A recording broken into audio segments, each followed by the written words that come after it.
Bonjour, bonsoir, bandeko bandaka, papa FTM ya Congo Milolo, lelo oyoyo na émission na biso ya dimanche à vous. Lelo oyo tozali dimanche le 16 octobre. Binomo boyebi kaka na ndenge ya makamamboka ezali soki makamamboka ezali moitin eza muke tokoloba.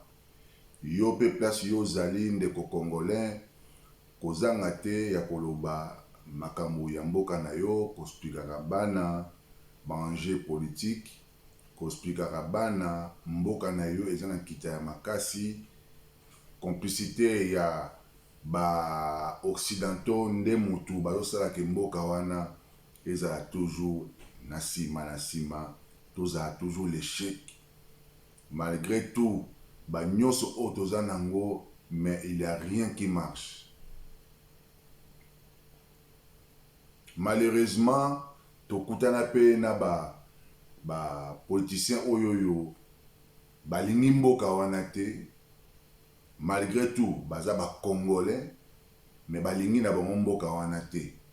Ba préférer mboka wana ba liquide yango na ba sentiment na bango na ba kosala ba tapage ya ba mbongo, mais en réalité mboka wana na muke oyo mundela tikelaka biso na loba yango soki tozali mayele biso mo ba congolais nde mboka wana ekoma bijou na kati ya Afrique, ekoma mboka moko kitoko kana muke oyo mundela tikelaka biso soki bolinga mboka ezali nde mboka wana ekoma lokola paradis. Toza na nyonso oyo mundela lukaka toza nango, mais toza na bato moko oyo baza na bolingo ya mboka wana te. Lelo nakoyebisa bino na video oyo natiaki dimanche passé, eza na bandeko moko mibale batikaki ba message ya kofinga. Bandeko, soko liaka mbongo ya gouvernement koyaka na yo te olai na ndako na yo, ozali tellement impoli, mal éduqué, batata na mama no ba éduqué yo bien te, oyaka na chaîne nanga otika ba commentaire ya kofinga. Ngai awawa na fingaka mutu te, na lobaka makambo oyoyo nazomona ezotambola bien te na mboka.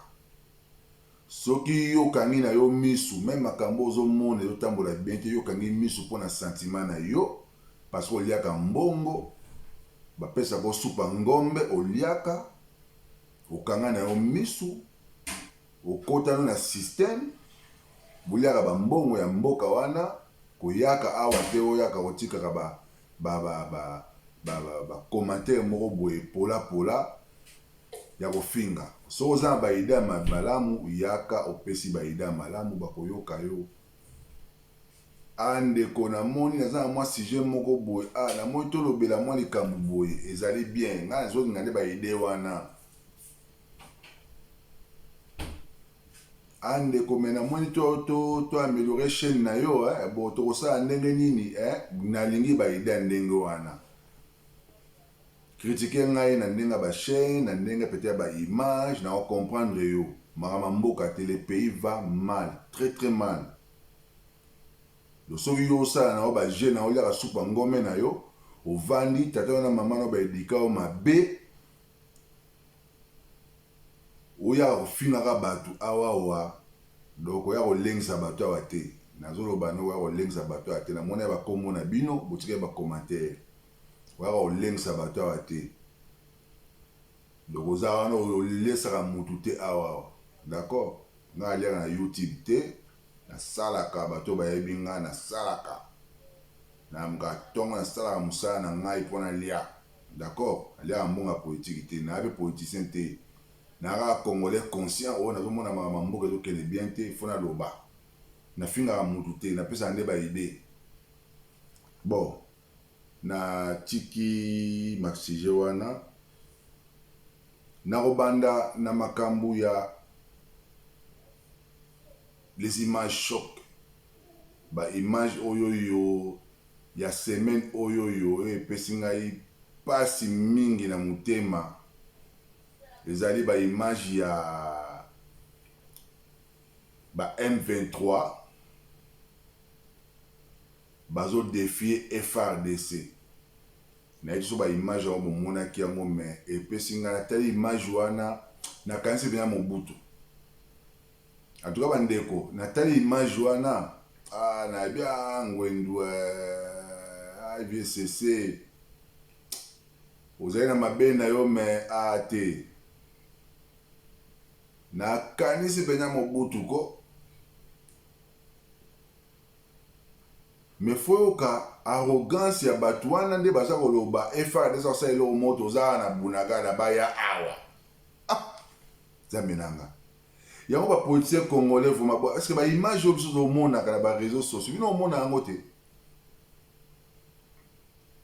basoda mapinga na biso bomona yango te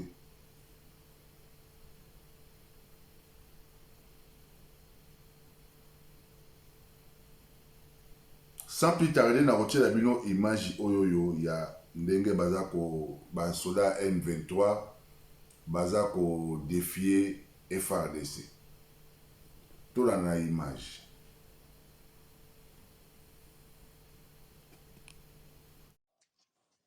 Donc nous sommes le 3 juillet, le dimanche le 3 juillet 2022, sur le major Willy comme vous le savez. Je suis à Bunagana. Donc tout ce qu'on rencontre là, c'est faux et archi faux. Nous demandons à la population de rentrer. Nous sommes à Bunagana. Les FARDC ne peuvent jamais mettre les pieds à Bunagana. Tout va bien. Nous sommes là à Bunagana. Si tu peux filmer, comme ça tu filmes.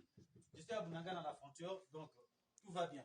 Les FARDC ne peuvent en aucun cas nous mettre les pieds à Bunagana. Tout va bien, tout est serein, on se promène, il y a la paix à Bunagana. Les FARDC ne peuvent jamais en aucun cas avec l'œuf de l'or. Ils ne peuvent rien faire. Ils ne peuvent rien faire. Donc nous sommes à Bunagana, je suis arrivé, rien que pour vous présenter que nous sommes à Bunagana. Donc on peut bien montrer que nous sommes à Bunagana, le M23 est bel et bien à Bunagana. Et nous n'allons pas laisser Bunagana, nous sommes et nous allons y rester. Comment? Nous n'allons pas quitter Bunagana. Nous sommes là et personne ne peut nous ravir Bunagana. Merci beaucoup. Ils sont en pleine manifestation. Ils disent qu'ils ne veulent pas. Ils ne veulent pas le M23. Ils veulent faire des essais, s'il vous plaît. Chères autorités, veuillez à ce que nous ayons la paix dans notre pays. Parce que ça chauffe chez nous, ça chauffe chez nous. Ce sont les enfants du cas de déplacés des Rwassan qui sont venus de Bunagana. Et là, merci beaucoup. Ils sont bien animés par Elise Kilima, votre reporter. Merci beaucoup. Nabandi boti komona image wana image yango nga namona kengo epesinga mawa na kansi Mobutu ngabi ya Mobutu ngazalaki nde atindi ba berever yakezo basoda na kota koli kuna tindi bango na seconde bapopoli bango bakimi na seconde baobana ku ndenge ni koya kutu tango eza baobana boba omeki kutu bapopoli yo mais boye baka ndenge mbo yango ezokende basisema mboka yango tozalaka maele. Et puis bomonaki lisusu kaka na même image wana bomonaki ndenge bana ya Bunagana ndenge bazo marché. Donc bana batanga susu te, bana bakoma maltraité na mboka na bango moko, bana bakoma kobenga na bango, baza kobenga na bana. Société civile à Kuna, azoé di kanisia bien, encadré bana ba marché, bo moni bana de baza ko marché, bana batanga lisusu te. Kutu bakoma kutu ko benga na bona bandako na bango, ba ina ndako na yo boye bo yo nandi bazuyo ba libanda ba biloko na yo ba bwaki libanda ba bengani yo na famille na yo. Ta ba famille be na Bunagana kuna baza libanda, misu ba kota bazamba, pesa ko kenezate. Bana ba mo tenga ba basi batata bana ba mo telinga na Bunagana. Na osenga pina na gouvernement bota makambo oyo. Bo ko mikitsaka tina suka boete, ba imiliaka biso quand même. Ba soda bien bazana kata mboka wana, ba soda bien mapinga bien. Salaire kitoko, soda za kolia kitoko, tenir kitoko, minduka kitoko, ba prime ya kitoko, bo tindie ba ko popola bango ba okima na bango. Baokima na bango te. Baokima. Mais nous surtout parce que baotanga na mopandi armée ngo aza na makasi te. Armée ngo za armée achanana. Yango bazolo bande mwana. Nako kende na toujours l'insécurité na kin, insécurité zali makasi na kin mikolo yo. Insécurité zali makasi. Image moko etamboli mikolo oyo yo. Bakuluna bana ba militaire. Ya kan phase. Bana ba militaire baza bakuluna bakendaki koyiba, kobuyiba batule ba misaka bakuna kokota bandaka batu ba magasin koyiba. Baya ko benga ba policier baya ko intervenir.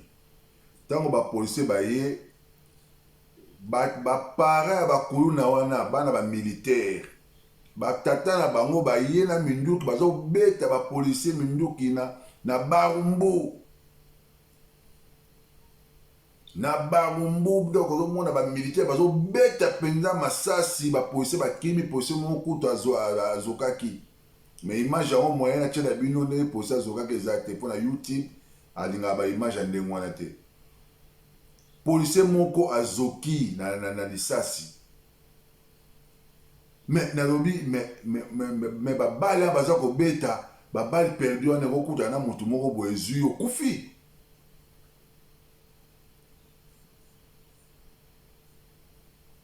Nakata Kinshasa na barumbu. Ba militaire ba policier baza ko beta na masasi ndenge wana. Non. Zamenanga. Kasongo zali wapi Kasongo. Chef ba militaire bozali wapi. Bokanga ba militaire wana te. Bokanga bango te vraiment.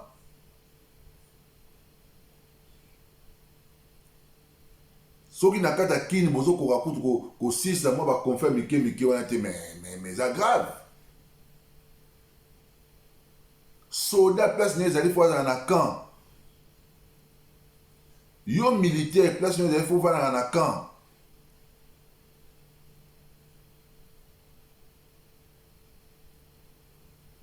Mais ça ba image moko ya mawa na tcheli bino bolanda image bino moko bo commenter. À tout à l'heure.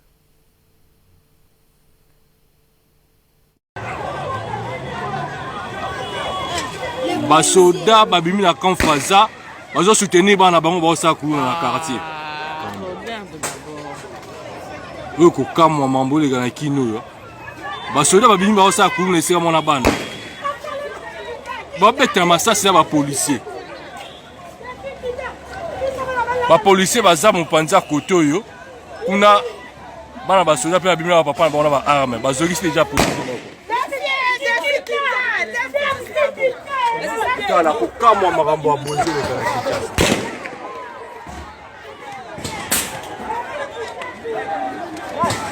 Bakimisi ba policier ba militaire à camp Faza.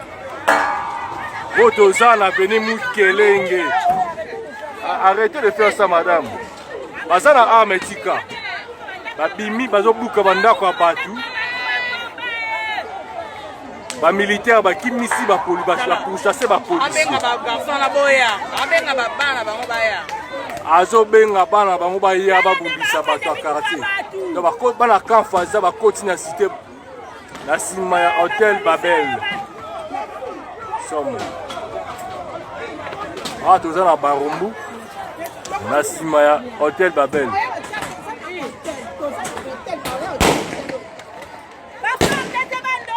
Enfin, des militaires à camp Faza. Ils ont bêté ma arme. Donc, contre les policiers. Ils ont côté la main avant la commune. Ils ont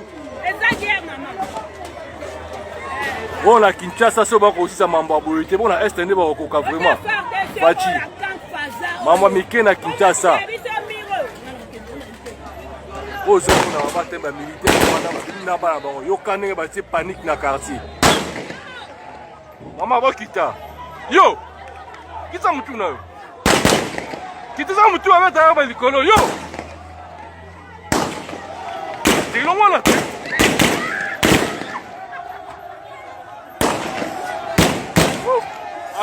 vraiment la police na ba FARDC. La police va faire intervention na ba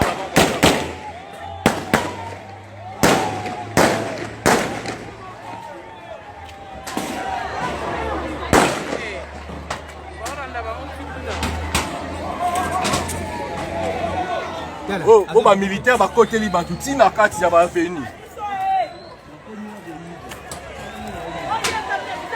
Ba côté li ba tout na kati ya ba ndako ba militaire ya camp Faza dozana na ba rumbu na venu mukelenge to bo de consort. Bonheur, Dieu bima. Donc quartier A ba tout nyonso aussi na ndako. Mama boye comment la Kinshasa? Na Kinshasa vraiment en plein centre-ville ba ko kaboité. Est-ce que le sport est ça pour moi guerre à est ici là?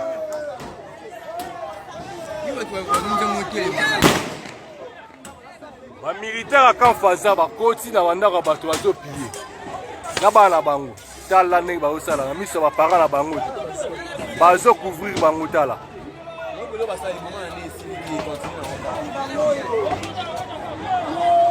Oh donc ba militaire ya FARDC. Ba militaire régulier bazo panzana bana bango. Mota bino moko.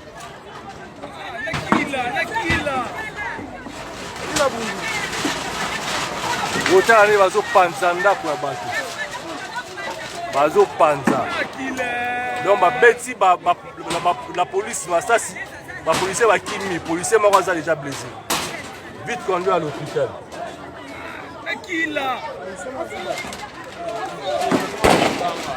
Pour moi, il va se plier là-bas, il va côté les bateaux dans la venue. Oh non, c'est pour ça que la police a fait des cercles. Il y a quand Faza là-bas, là-bas.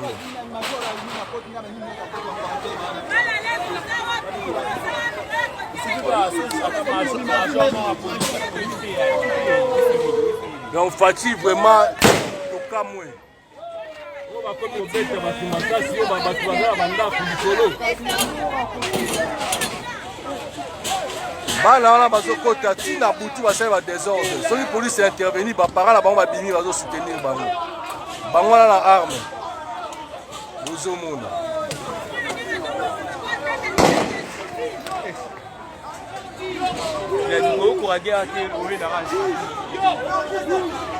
Awa tozala na sima hôtel Babel la militaire à camp Faza.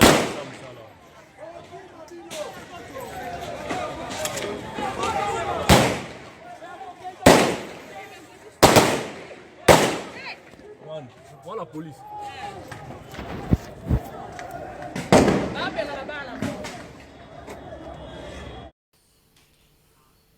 tokozonga lisusu na image moko ya bagresaki combattant moko donc INC ya Camere basalaki réunion moko na Paris mikolo oyo euti koleka comme toujours bana mboka ba combattant oyo bakendaki kotala soki vraiment makambo yango eza ya solo ou pas ntango bake ovérifie place yango baye kokutana na donc organisateur bazwaki bana wana donc bapeti wana ya bazulu bazwaki bango ebele bapesi bango mbongo mike mpona sécurité ya réunion wana. Alors bazalaki tellement ebele bakombata bazalaki mingi te. Après affrontement moyo ya kosalema kombata moko aye kozoka na likolo, mais ce n'est pas grave. Nayoki ke aza sikoyo moi bien ndenge nayoki kaka epai ya bato oyo bayebi ye po anga nayebi ete ke sikoyo ça va, mais makambo eza na police baolandela yango mpona baagression ya garçon wana, mais aza nayebi azokai na likolo banini ti lelo oyo eza na bato mosusu bazokroire kaka ke caméra osala quelque chose na mboka. Après bascandale oyo ya bambongo ebungi kimoyibi bamakambo ebele, mais le monsieur est toujours là, aza organiser ba réunion partout, il voyage partout comme rien n'était. Mbongo sans jouer kena nango et même la tam mboka loro mokote bandaka ba soda ba préfabriqué kenanango ba soda balala bien te bon bref mais ça ba congolais oyoyo baza toujours derrière caméra pour na mbongo na bango pour baza besoin pe bango pe balia pe soupe ya ngombe zo manquer bango faut ya soupe ya ngombe ya bien comme ça les boume tonda hein et ça bango bien hein donc voilà l'image oyoyo ya ba agressaki ndeko na biso ya combattant ya congolais et puis botala bato mosusu mpe baza wana batata mibimba bauti mpe baréunion mpe baza kobima mpe boye nzambe nanga kongo toza na chance te batata minene ndenge wana mpenza aza kobima mpenza boye donc soni teko oke bina na ndako nopina ovandi na ndako na bana bozosolola yo tata ndenge wana ozosoutenir kaka ti lelo oyo kamere non ndoki ya Congo azaka congolais ndoki ya Congo azaka congolais ye moko ba étranger totyaka bango pembe parce que ba étranger baki na mission na bango mpo bayiba badétruire mboka wana babalkanize mboka wana eyebani nango mais ndeko congolais yo mwana mboka ata bayeli yo mbongo bafacilité yo bamakambo basomela yo ndako bavoiture bani yango wana moto ebongisa vi na yo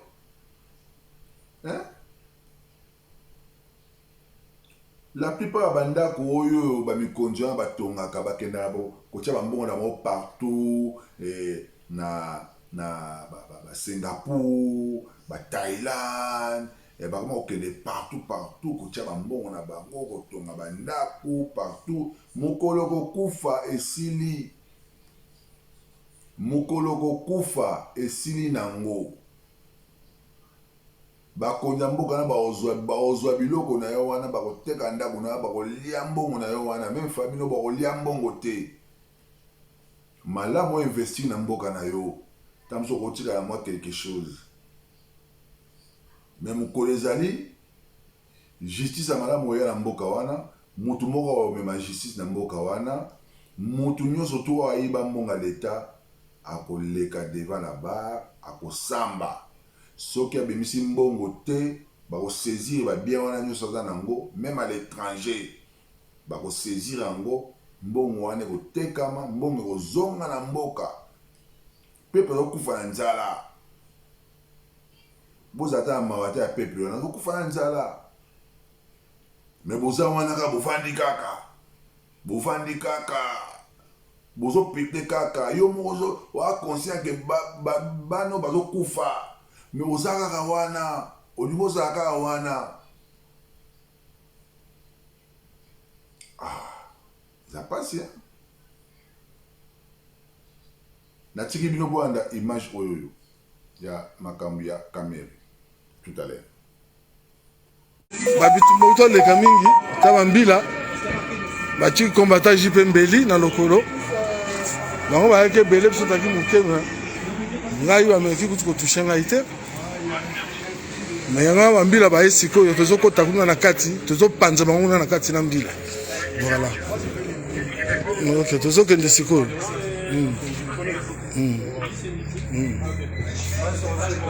à toutes.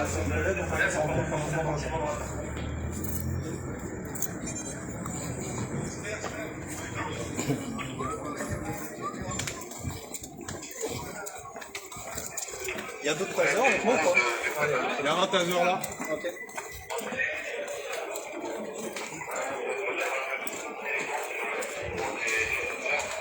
Bango, c'est ça.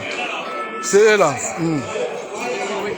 Déjà, ce vêtement rouge. Ce vêtement rouge, c'est lui qui avait du coton. La gaz, les gars, prenez de la gaz. Vous bougez pas, vous restez ici pour le moment. Restez ici. Mettez-vous juste ici. Mettez-vous juste là. Si vous voulez filmer, filmez, mais juste ici, d'accord? Oui, j'ai voilà. compris, mais pour l'instant, ça. Ambila, il y a ça, les canons. Tu restes là, tu vas voir. I trick.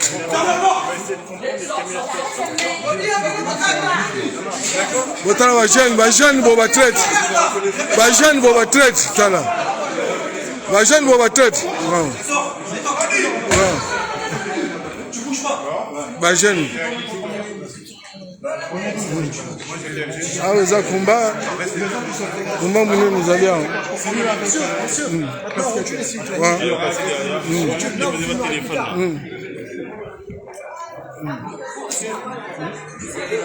ok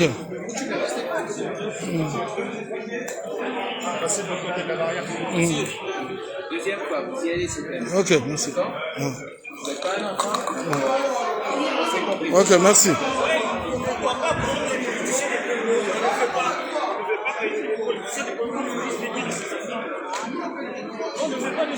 Il y a des gens qui meurent là-bas, on trouve des gens à cause d'eux.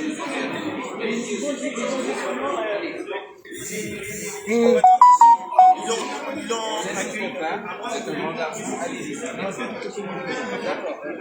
accueilli. Il y a des gens qui sont en train de mourir à cause d'eux. Petit frère, pourquoi vous allez en action? Non, mais on est là, comme ça. Mais vous allez vous en kati, non? Vous allez vous en kati? Ok, merci. Merci petit frère. Merci. Non. Voilà. Kanza, Talabi Yome Ali Awa, ba combattant.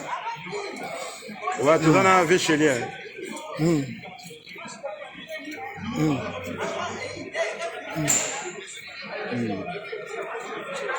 En tout cas, Congolais, molokia Congolais, c'est que Congolais est mon coup. C'est pas possible. Dès que vous écoutez bango awa, biloka boy fallait boya là. Mais CNRC va signer bango malgré tout. Bazokisi ba tupo toki mingite, mais ça a été. Yo quand on a fait cordon dans la rue à Nintoza, on avait chez nous faire un direct. Hein? Cordon a vu au Katake. Voilà. Ah mingi. Ouais.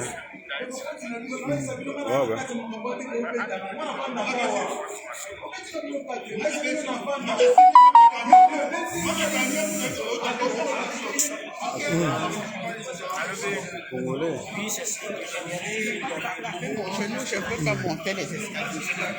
Là, plus que mon salle, à mon indemnité, VGP à Zolaki na Makila. Il y a un peu de babenge va pomper dans le tembi.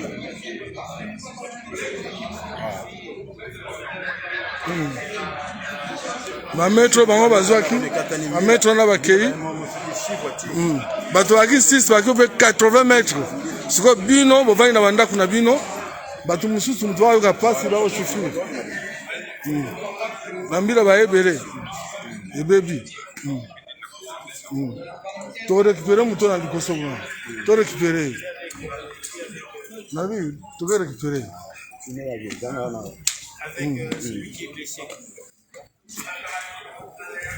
Ouais. Non, tu reçois là. Oui. Mais comment bino bozo ya réunion à caméra? Mboko na biso ezali ya kokufa. Ba caméra ba première personne. Ba tubaye awa non ce n'est pas bien. Non. Nous sommes des dieux. Voilà.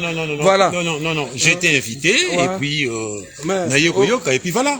Ouais, qui invité yokoyoka. Oui, c'est tout. Question na oni no pesi kuna na katelo ko nibo. Non, ils avaient invité na yoki et puis c'est tout. Ah bon? Mais yeba ke mboka ça aucun mon frère. Oui, mais voilà, déjà non, déjà comme des caméras. Il faut jamais vous rapprocher, il faut qu'on nous mabele na yo. C'est pas la peine autant que mabele na yo. Au même ça vit la ville mabele. Merci. Ok, d'accord.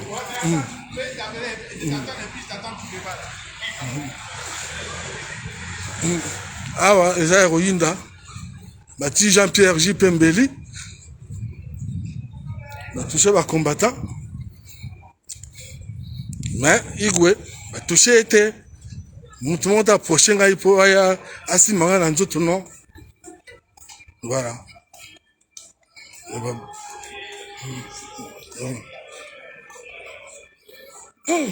Oncle, vraiment, la c'est à toi à Rosario. Vous voyez que non. Tu es de quel pays s'il vous plaît? Congolais non? Aux pays. Comment vous trahir mboka na bino bino moko ba congolais vous trahir mboka na bino bokamati bo chimbu couteau pour rien na libanda. Je comprends pas chef. Tu comprends rien? Merci.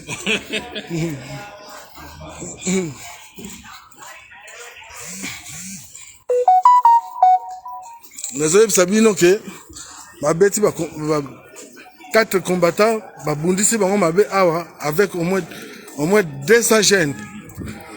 200 jeunes mobiles. Ça va? Kaboti. Yo yena makambo vraiment? Ah bon? Oyo ki ngende ki hein? Merci. L'accent na nous potango. Il y en a des autres qui vous auront les les longuités. Tala. Ndeko na onde sali ndeko na yo Congolo vani na ndako. Mais Congolais azobundela mboka na ye likola caméra ibi mboko. Ba jeune o ba ali ba pese bango ba mbongo pona nini ba bundisa ba combattant. O ba na valeur ya makambo na bango. Voilà. OK. Ah.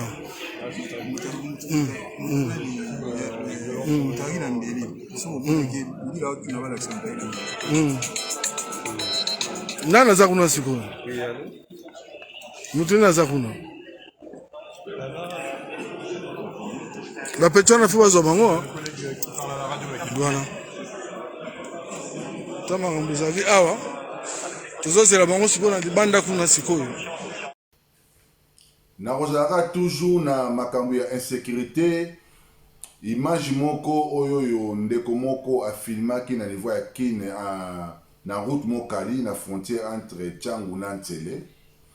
Bato bavandaka bakoto wana bazaka me na idée ndenge nini ezalaka nga pe na découvrir yango kaka na image po koto wana na metiza yango mpenza bien te. Mais il paraît que garçon go bolanda témoignage na ye bien alobi ba soldat moko bazali na a frontière entre Tchangu na Ntsele ba soldat mo baza zamba moko za ya moke wana bavandi wana bandako moko eza wana balobaka ni français ni lingala balobaka langue mosusu te baloba soki ba Kiswahili moko boye un peu ya bizarre bazo ba Swahili batango babimaka te mais mo babimaka basoda mo babimaka bati ba batena FRDC moko baza civil bazo comprendre te. Donc bilongi na bango za bilongi ya bandeko na biso te bilongi ya bibina baza ba étranger po bazo ba même atado lingala kutu bo lingala kutu na ke musika parce que eza ba bandeko mususu baza ba Congo central baza ba Bandundu baza ba Kasai ba Kola kuna ba Botama kuna ba yebi lingala te ba yebi même na ba Kivu ba yebi lingala te na longo lingala mais ba bi Swahili kaka o baza ko loba ya Swahili na biso te ba Congolais bato ba yebi Swahili. Donc babino bakonza mboka hein soko boyoka vidéo oyo bomeka omebotina ba soda ba côté kuna botala batu wana baosa nini kuna botinda ba soda bandeko ya gouvernement bino ba député soki bolanda vidéo oyo to soki bomonaki ba image wana bo alerter ba mikonza mboka bokende ko vérifier eloko ni ezoleka na place wana. Insécurité comme makasi na ville à Kinshasa c'est très grave. Bakonza mboka faut fungola misu. Faut fungola misu. Heureusement bana mboka bazali wana bino mona Congolais azali faible Congolais za faible te. Congolais za faible te. Ba mona biso ba ba chacho ba muziki ba nini mais na mangamba ndemo Congolais pas boka misu. Bana kini bolala te bo fungola misu. Ba habite ke o ke ne ko agresser mutu te me fungola misu. Otala ka gauche droite mboka na yo. So moni mutu suspect ke na police signer na police. Soko moni mwa mobulu bana maita kote ona zo mona mwa mobulu banini mboke comme une insécurité makasi. nayebi te so bakonzi ya mboka so batindaki bato kuna bakende kotala place yango na route mokali na suka kuna natie image bolanda image oyo ya ndeko oyo aza na kini wana aza koloba makambo concernant basoda wana azomona baza un peu moins bizarre tolanda yango. Bonjour, bonjour, bandeko nyonso bozolanda biso partout bokokozala. To lancer message précisément na maître Tchoura Mboma. Oyo ezali association Peuple Mi Sauvé. Ya bana ya Tchango. Awa toza na mboka te. Tozali précisément na route mokali na ngambo apona kati kuna. Eza frontière oyo esangisi Tchango na Kingakati. Donc commune ya Tsele, commune do esangisi Tchango na Nsele. Toza pe na frontière. Tozwi fuiti moko bozomona na se wana eza zamba. Déjà teke toa na mboka toa na kata Tchango. Na se wana eza zamba. Eza na une réalité moko za abozwa ba vidéo obo lancer yango et pa ba autorité ya mboka. Baya kosala contrôle koto. Donc eza na ba soda moko baza kuna na se. Ba soda wana baza na ba arme. Bazobima moko na tena FARDC. Moko na teni ya la police, mais basoda wana bazolo balingala te. Bozomona bandako moko za kuna na se. Baza ina bazolo balingala te. Bazolo bakaka Swahili ya bundanganda. Bomoni mwana wana zoteka pointe, auti ko tekela bangonde biloko. Donc mwana wana moke bomoni wana auto tekela bangonde pointe. Pointe za ndunda moko. Donc bayaka Yaya bima bayaka ko basombaka ba biloko bato bayaka ko tekela bango biloko me balo balingala te bazana congolais moko congolais wana yinda za interprète na bango to préciser place tozali précisément na ngambu ya pont na route mokali na quartier babengaka quartier Kibunda l'état yaka ko sala contrôle ya milieu oyo bazolo ba ni lingala bazoloba ni Kikongo, bazoloba ni Swahili, bazoloba ni Kiyanz, mais bazoloba munoko oyo. Biso tozana makoki ya koyoka yango te. Pe identité na bango zeyebana te ba arme oyo baza nango. Lokola nga naza civil banda na botama na mona arme na mutasim bango na cité te. Pe babimaka pe na cité te. O babima exemple na ba Pascal, babima raté. Donc bango batinda kaka interprète na bango azui bato basombaka biloko bateki basombeli bango mbisa kokauka basombeli bango masangu basombeli bango fufu mapa baye kotikela bango. L'état o se prendre en charge ya makambo yo. Merci maître. Na moni boyani image bino mo bo commenter.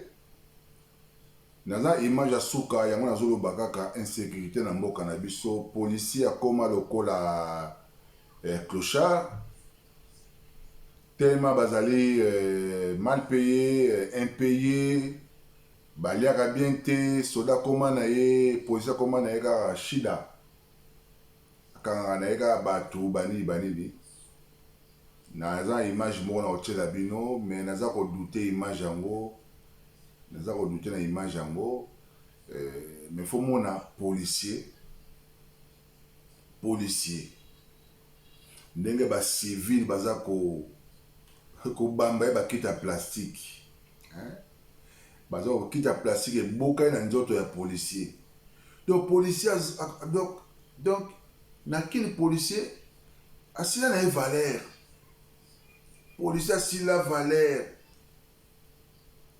tellement ki mandia peleka bisenga ko boto na bato biloko amoni mwana bato azolekana aoteka mwa koko na ye akakangi esa na koko mwana bato aoteka mwa gratana na ye abotoli ye gratana mwana bato aoteka mwa milika bambwa abotoli milika bambwa mwana bato donc azoteka mwa mai akabotoli ndenge ni barespecte o policier.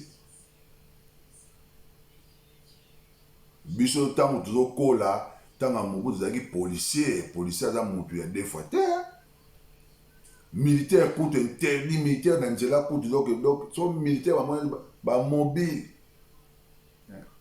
ba pe mwana ba pe ba lokanga ba militaire dans nzela militaire zo bimaka azana papier na ye batindi ye ou basingaki nzela pamba boete na kine koma même militaire na munduki azokende kosenga mbongo na moi militaire azokanga bato militaire musala neti militaire koma okanga bato na kini militaire sengo pe identité na yo militaire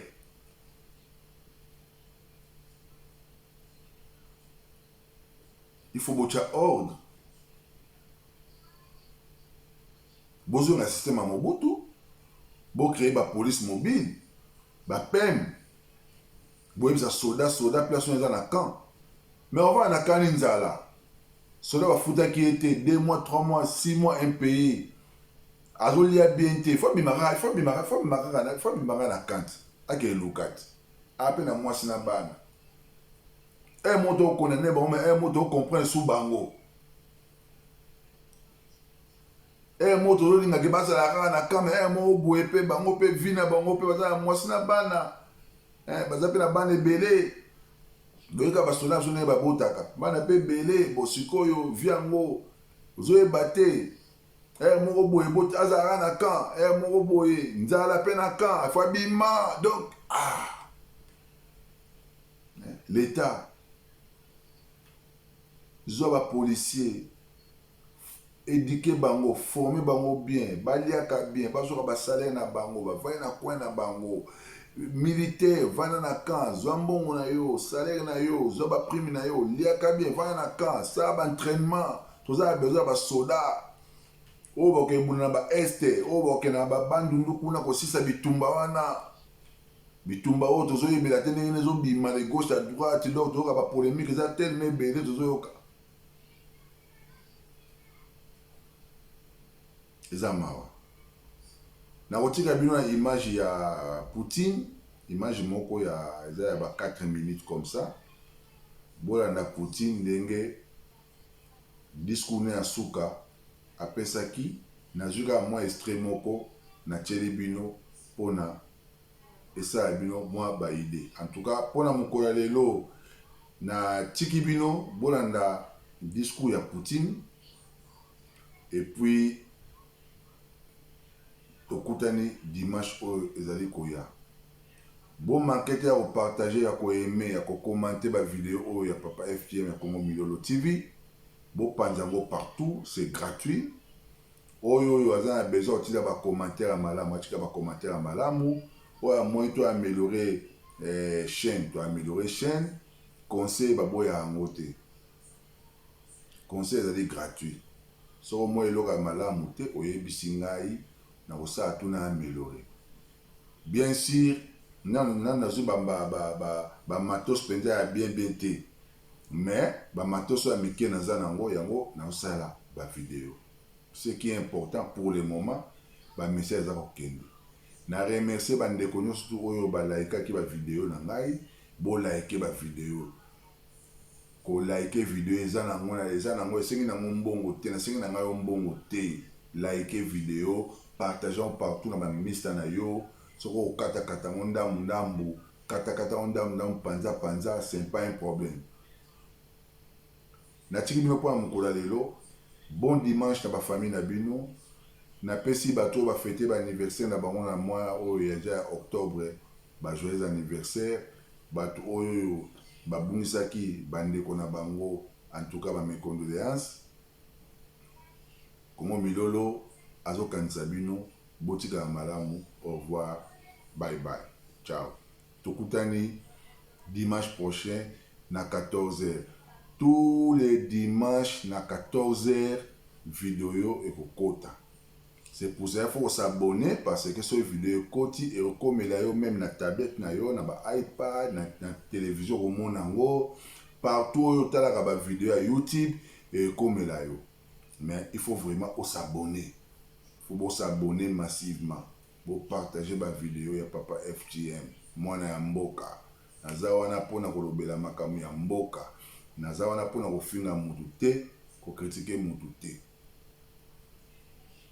bandi ba commentaire na bino mbalo ekozala kitoko oyo otia commentaire na ye ya mabe na ko bloquer ye so mono no créer ba compte o s'abonner po ya ka koloba makama mabe na chaîne po ya ka ko finga ole ko toloba o critiquer ngai pona andeko ba critiquer muso za ngo bien ba critiquer pona moi chaîne image ya ki bien te meka o bongisa na comprendre andeko moni koto yo ezaboya ande ko makambo lo baki boye na moni na vraie information za inde boye za boye te na ko sepela na bandi na tiki bino bon dimanche bye bye ciao.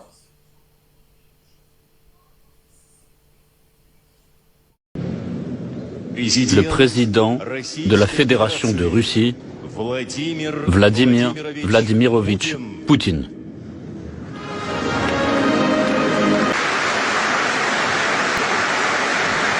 L'Occident est prêt à tout enfreindre pour maintenir le système néocolonial qui lui permet de parasiter, en fait de piller le monde, de collecter un tribut humain croissant.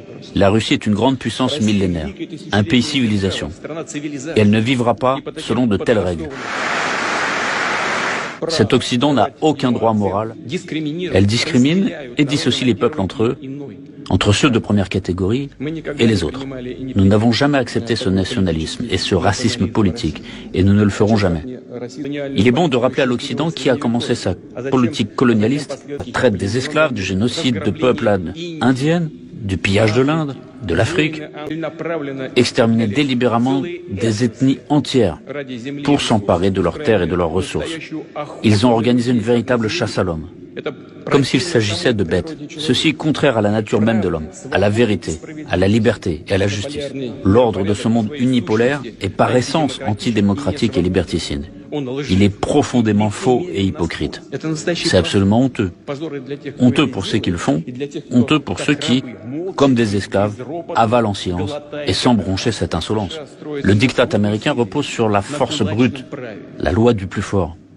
Tous les pays qui disposent ou cherchent à disposer d'une véritable souveraineté stratégique et sont capables de défier l'hégémonie occidentale sont automatiquement considérés comme ennemis. C'est sur ces principes que se basent les doctrines militaires des États-Unis et de l'OTAN, qui exigent ni plus ni moins qu'une domination totale.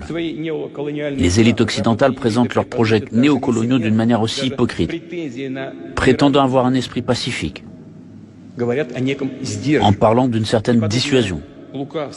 Une ruse de ce genre de propos rusés, circule d'une stratégie à une autre, et au fond ne signifie qu'une seule chose, la destruction de tous les pôles de développement souverain. Comme le disait Goebbels, plus le mensonge est gros, plus il passe. Ils agissent selon le même principe. La Russie comprend sa responsabilité devant la communauté internationale et fera tout pour ramener ses têtes brûlées à la raison. Je voudrais maintenant revenir sur ce que j'ai dit et m'adresser à tous nos citoyens, pas seulement aux collègues présents dans la salle, mais à tous les citoyens de Russie.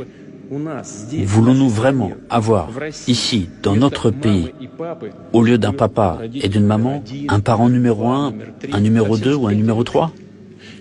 Voulons-nous que les enfants dans nos écoles, dès l'école primaire, soient exposés à des perversions qui conduisent à la dégradation et à l'extinction? Voulons-nous qu'on leur apprenne qu'il existe d'autres genres que les hommes et les femmes et qu'on leur propose une opération de changement de sexe? Est-ce cela que nous voulons pour notre pays et nos enfants? Tout cela est inacceptable pour nous. Nous avons notre propre avenir. Je répète, la dictature des élites occidentales est dirigée contre toutes les sociétés, y compris les peuples des pays occidentaux eux-mêmes. C'est un défi pour tout le monde. Un tel déni total de l'homme, le renversement de la foi et des valeurs traditionnelles, la suppression de la liberté, prennent la forme d'une religion de l'inversion, du satanisme manifeste.